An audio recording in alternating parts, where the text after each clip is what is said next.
What's up, everyone? Vinny Musso from Musso Athletics here for day 25 of our 30 days of force. Still talking about our last 10-day cycle, our force production part of our 30 days. So just a few days left in the overall series. But over the past couple of days, we've been talking about strength, a little bit of strength, a little bit of hypertrophy.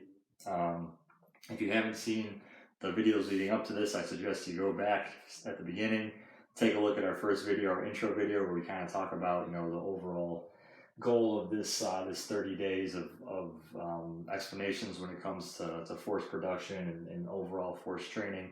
So if you haven't seen them, go back, kind of work your way up to here, because all the videos build off of one another, and it just kind of helps everything make a little bit more sense if you're relatively new to this topic. But today, we're going to kind of start to blend our strength and power talks together. If you remember the first part of our last 10 days here, I said we were going to kind of talk about strength and power. We've been talking about strength a lot for the past couple of days, so today we're going to blend the strength and power together. Not going to go into too much detail about power in detail. But over the final few days, we really go more into power. But what we want to do today is kind of talk if we are in a force production phase of our training, which again, we kind of talked about that yesterday, where we talked about periodization and incorporating strength and power into an overall periodization program.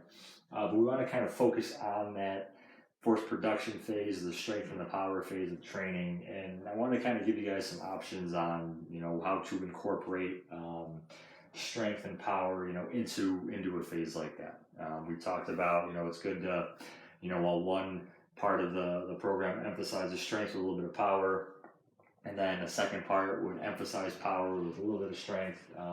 We talked about that, but I want to kind of give you guys like weekly plans, kind of different ways to break our strength and power workouts together over the course of 1 week. So just kind of give you some options on how, if you are training yourself, how you can incorporate it, or if you're training someone else, how you can incorporate it. So the first thing I want to go into is our start point up here. So if we're working power and strength on the same day, we want to do our power before our strength. I know a lot of people might not be too familiar with how to kind of structure a day of training, kind of your training plan for the day. Some people just kind of go into the gym all, no really plan in place to just kind of, see something, okay, I'll do that, and I'll do that, and I'll do that. But, there is, a specific way that we do want to kind of, break our workouts down. We won't go too much into detail, because we can, kind of make a whole other series about that with program structure and program planning.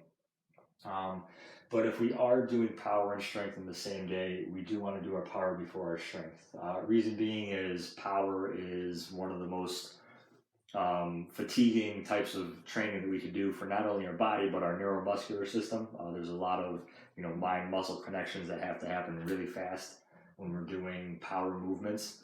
So that is definitely the kind of exercise that we would want to do while we're still, essentially 100% fresh. We've broken a light sweat because we've gotten a warm up in, maybe some activation exercises in, but right after that, when we're still kind of at our peak for that day, physically and mentally, that's when we want to do our power. So we don't really want to be doing maxing out on a deadlift or a bench press before we go into some type of plyometric work for the lower or the upper body. So if we're doing power and strength on the same day, we want to do power exercises first. So that's a big takeaway from today's video. So like I said, I want to give some different options for how to kind of plan and structure a training week within a force production training phase. So we look at our first option here, and you can see, so the numbers on the side here just represent a day. So like 1, 2, 3, 4, 5 is day 1, day 2, day 3, day 4, and day 5. So that's, keep that in mind as we continue through the rest of the video. But our first option here, a very common way to break up training is to separate our upper and our lower days. So we do lower body one day, upper body the next day, take a rest, and then lower upper. So so we alternate back and forth between lower body training and upper body training. It's a very effective way to structure a training plan for the week within a force production phase. So one really good way that we could do it is on our first day of the week there, our first training day. Lower body emphasis, and we're emphasizing strength. Now, that doesn't mean we're exclusively strength.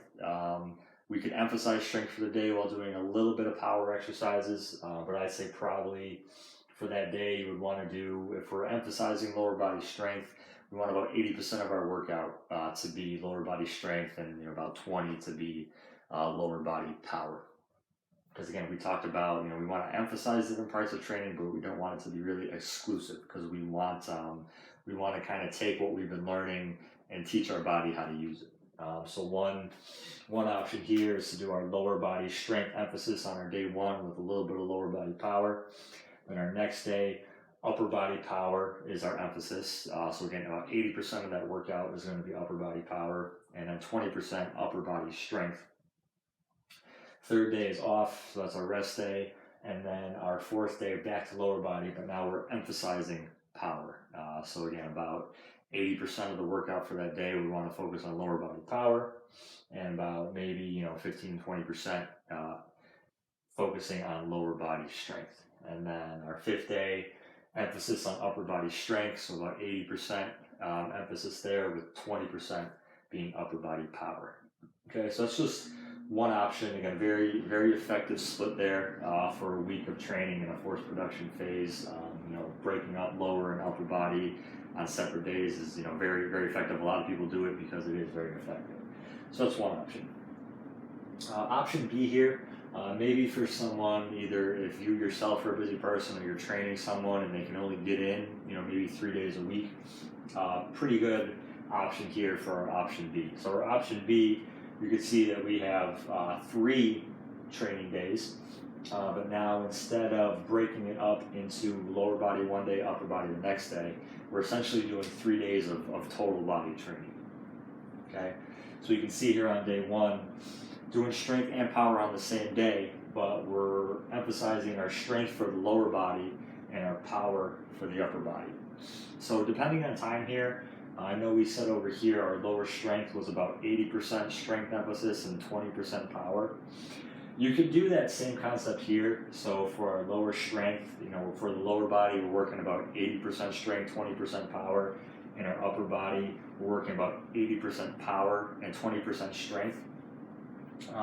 If you have the time to do that for the day for a workout, that'd be a great way to break up that workout, because we're getting kind of really a truly full body workout in terms of strength and power for both our lower and our upper body.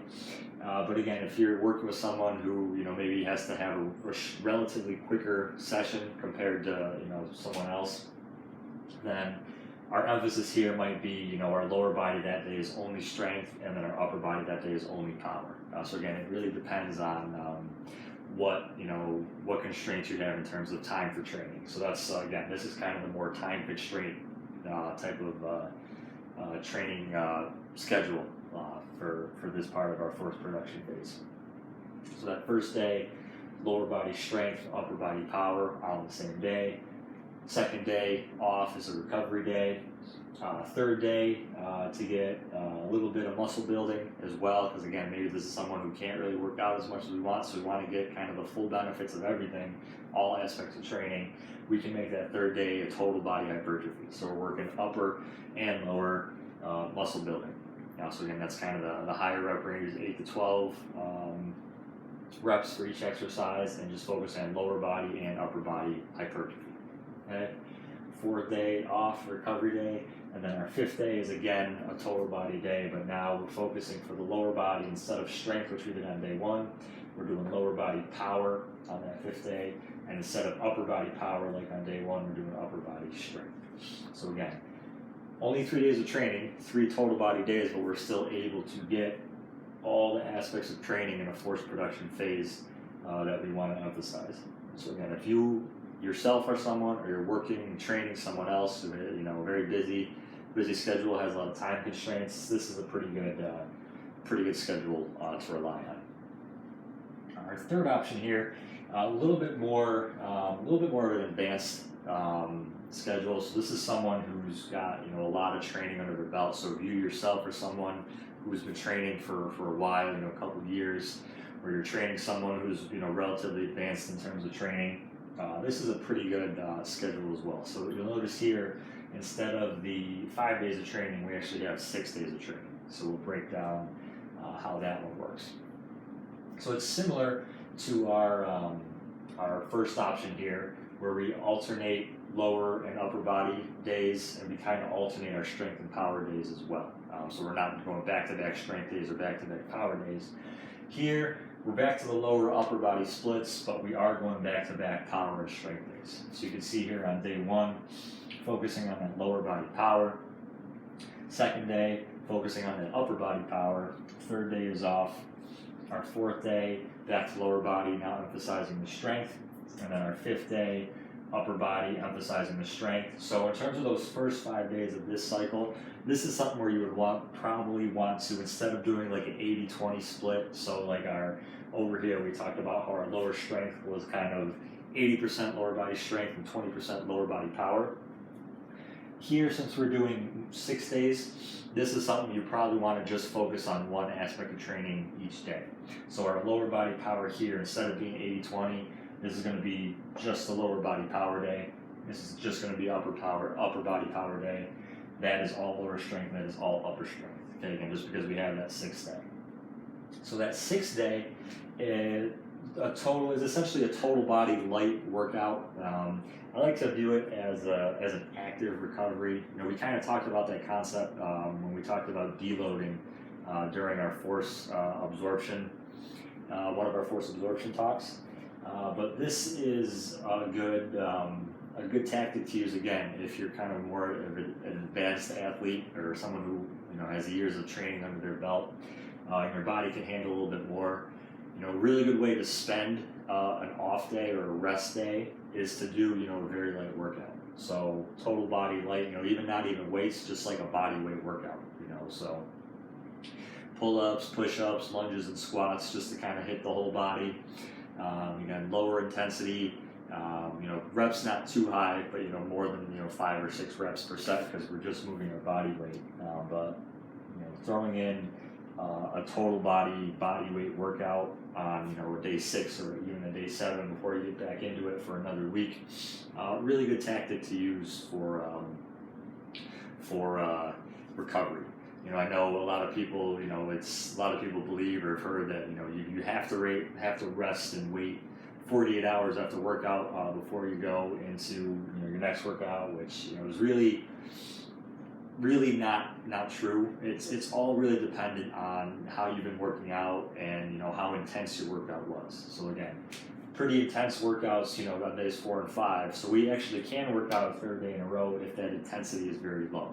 So we've come from moving heavy weights with our strength days to really decreasing the intensity to just body weight, and that allows us to work out on that 3rd day instead of having to take a full day off. So again, this 3rd option is someone who's more advanced, whether it's you yourself who's more advanced, or you're training someone who's a little bit more of an advanced athlete. But that will do it for today's video.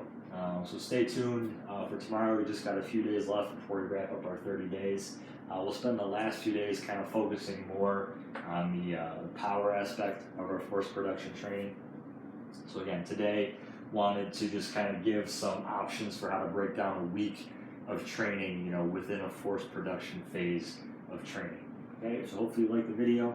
Make sure if you did like the video, go ahead, click the thumbs up, give it a like, subscribe to the channel, share the video, and if you haven't had a chance yet, take a look at Amuso Athletics on Instagram for more training content.